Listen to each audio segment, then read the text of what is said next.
En el siguiente problema debemos elegir asignar signos a las variables a, b, c, d en esta tabla de simplex para conseguir las situaciones que nos piden en cada caso. Para tener una solución óptima, bastaría con que los costes reducidos y los recursos fuesen todos positivos. Por tanto, en ese caso, bastaría con que exigiéramos que b fuese mayor o igual que 0 y que d fuese mayor o igual que 0. Para tener una solución básica no factible,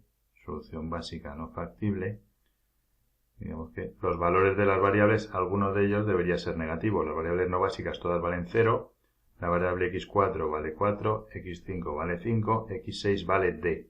Entonces la única opción es que esta d tome un valor negativo. Entonces para solución básica no factible bastaría con que d fuese menor que 0. Para que el problema fuese factible no acotado, tendríamos que tener en esta tabla, asociada a esta tabla, una solución básica que no fuese óptima. Por tanto, esta b no podría ser mayor o igual que 0. En primer lugar, b debería ser menor que 0. Y luego en la columna encima de b no tendríamos que tener opción para encontrar ninguna variable saliente. Por tanto, tenemos menos 3, menos 7. Este a no puede tomar valor positivo, porque si fuese positivo, x1 sería variable entrante y x6 variable saliente. La a debería ser menor o igual que 0. Y para que el resultado sea un problema no factible, tendríamos la siguiente opción. Por ejemplo, si la variable a la hacemos positiva y la d negativa, aquí la última fila consistiría en lo siguiente. La última fila se corresponde con la siguiente ecuación. A por x sub 1 más 3x sub 3 más x sub 6 igual a d. Recordemos que todas las variables son no negativas, por tanto x1, x3 y x6 son mayores o iguales que 0. Si a la a le exigimos que sea mayor o igual que 0, esta operación siempre va a ser mayor o igual que 0. Y si d es negativo, la igualdad nunca se puede cumplir. De modo que el problema sería no factible, por ejemplo, si a es mayor o igual que 0, pero d es menor que 0.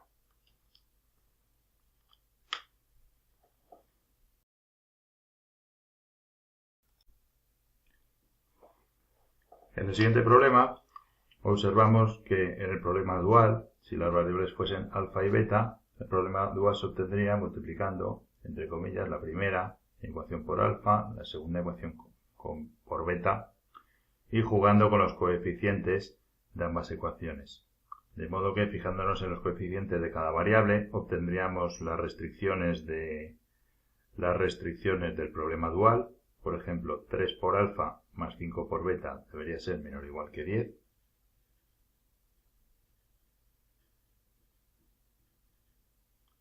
Uno por alfa debería ser menor o igual que 0. Y 1 por beta debería ser menor o igual que 0. Sobre lo que aparece en el resto de las variables no sabemos nada porque el problema no nos da ninguna información. Lo que sí sabemos es que la función objetivo va a ser 20 alfa más 30 beta. Y el problema será un problema de máximos. Lo que ya hemos averiguado es la respuesta a la pregunta A. Nos preguntan qué signo debe tener las variables alfa y beta del problema dual. Lo que ya sabemos es que alfa y beta deben ser menores o iguales que 0.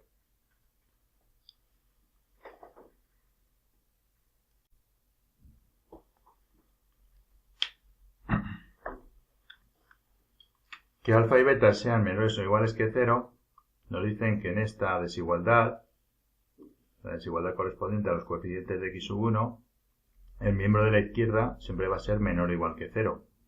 Entonces voy a tener algo menor o igual que 0 que siempre es menor o igual que 10. Lo que sí está claro es que en esta desigualdad siempre va a haber holgura. Nunca el miembro de la izquierda puede ser igual al miembro de la derecha, porque un número negativo nunca puede ser igual a 10. Entonces, como con x1, la desigualdad del problema dual que procede de los coeficientes de x1, siempre va a existir holgura, eso significa, por el teorema de la holgura complementaria, que x1 tiene igual a 0. 3 alfa más 5 beta menor o igual que 10,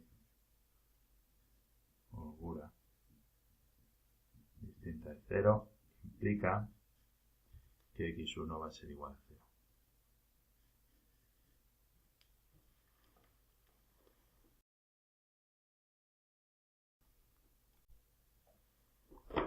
En el siguiente problema relativo a la regla de Bland, tenemos una tabla simplex asociada a un problema de programación lineal y nos piden elegir en primer lugar la variable entrante según la regla de Bland. Según el criterio habitual, para elegir la variable entrante, lo que hacemos es elegir de los costes reducidos que son negativos, aquel más pequeño.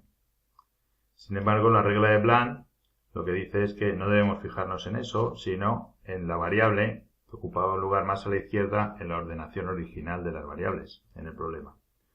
Digamos que si ordenamos las variables en orden ascendente, la que tiene un subíndice más pequeño. De modo que, en este caso, la variable entrante, según la regla de Bland, debería ser x1.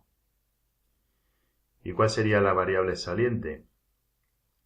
Para calcular la variable saliente, una vez elegida la variable entrante, seguimos el criterio habitual, pasamos los términos positivos de los coeficientes de la variable entrante, vienen aquí dividiendo a los recursos, entonces tendríamos 0 partido por un cuarto, esto vale 0, 0 partido por un medio, y esto vale 0. Este 0 no se puede utilizar. Entonces tenemos un empate, lo cual nos da como posibles variables salientes la que está la primera variable básica, pues este 0 está en la primera fila, y la segunda variable básica, pues este otro 0 está en la segunda fila. Nuestros candidatos son x6 y x5. ¿Qué nos dice la regla de Bland en este caso? Que debemos, en caso de empate, elegir aquella variable que originalmente estaba situada más a la izquierda, o, por ejemplo, si las hemos ordenado, según los subíndices, la que tenga menor subíndice. En este caso, x5. Por tanto, la variable saliente según la regla de Bland sería x5.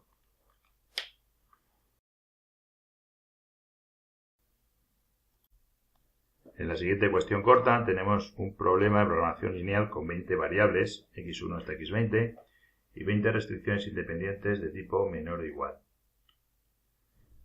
Al resolverlo se obtiene que una de las variables de holgura es distinta de 0. Está claro que tenemos 20 variables y como las restricciones son de tipo menor o igual, tendríamos las 20 variables originales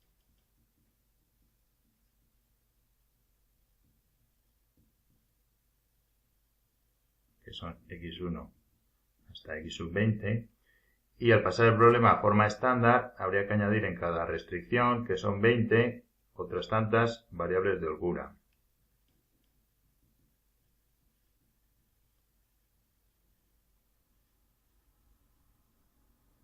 Por ejemplo, W1 hasta W20. La tabla, la matriz de coeficientes de las restricciones del problema de forma estándar tiene 20 filas y 40 columnas. Una columna correspondiente a cada variable. En total, la caja de las variables básicas va a tener dimensiones 20 por 20. En total puede haber un máximo de 20 variables básicas, que son las que pueden ser distintas de 0. Las variables no básicas serían siempre igual a 0. Entonces, máximo 20 variables distintas de 0 en la solución básica factible óptima. Como una de las de holgura nos dicen que ya es distinta de 0, solo me quedan 19 huecos para variables distintas de 0. Sería imposible que las 20 variables originales, x1 y x20, fuesen distintas de 0, porque en ese caso tendríamos 21 variables distintas de 0. Entonces, si x1 hasta x20 son distintas de 0, entonces tendría 21 variables distintas de 0, lo cual es imposible.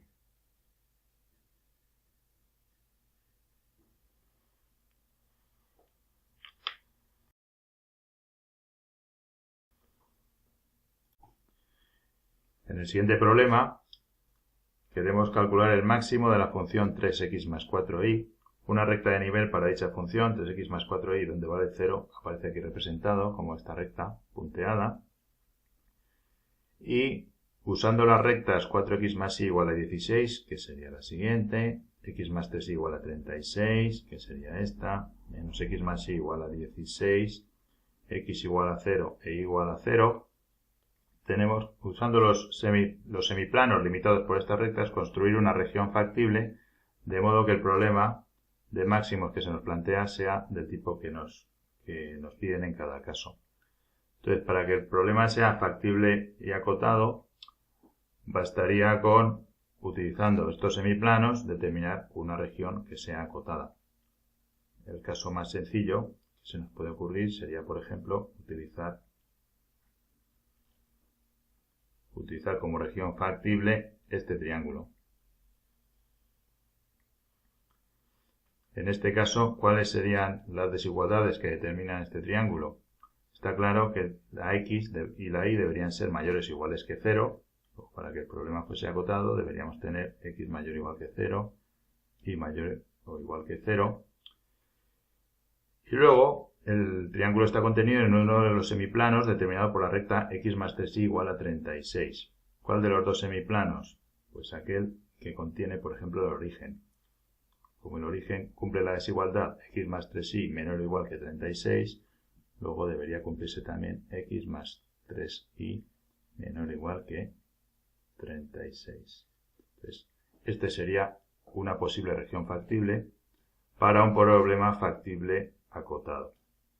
Para que el problema sea factible no acotado, pues basta con dar una región, por supuesto que no sea acotada, que se va al infinito, y a lo largo de la cual la función objetivo puede hacerse tan grande como queramos.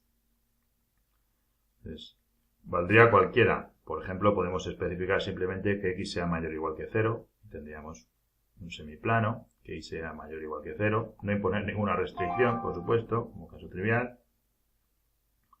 Vamos a dar una región que ha aparecido en varias soluciones, que sería la región limitada por estas rectas dentro del cuadrante positivo. Entonces, una de las desigualdades es que menos x más y, como contiene el origen cumple la desigualdad menos x más y es menor o igual que 16, luego tendríamos que menos x más y tiene que ser menor o igual que 16. Luego tendríamos que estar a la derecha de esta recta, como el origen no está en esa región, pues el origen cumple la desigualdad 4x más y menor o igual que 16, por tanto la región que no contiene origen será 4x más y mayor o igual que 16. Luego estaríamos por encima de esta recta, que es x más y igual a 36, argumentando de la misma manera, la desigualdad sería x más 3y mayor o igual que 36. Por último, como hemos dicho que tenemos que estar en el cuadrante positivo, pues exigimos, por ejemplo, que x sea mayor o igual que 0 y que y sea mayor o igual que 0. Está claro que esta función se puede ir hacia la derecha y hacerse tan grande, la función objetivo, tan grande como queramos, de manera que el problema es factible, pero es no acotado. Por último, nos piden dar una serie de restricciones que hagan que el problema sea no factible. Entonces, por ejemplo, si exigimos que nos limitamos al primer cuadrante, es decir, que x sea mayor o igual que 0 e y sea mayor o igual que 0,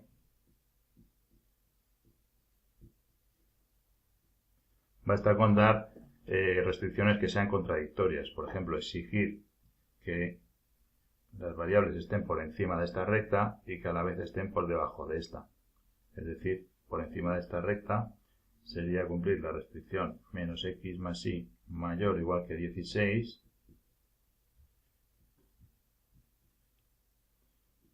¿Vale? Y por debajo de esta recta sería cumplir la restricción x más 3y menor o igual que 36.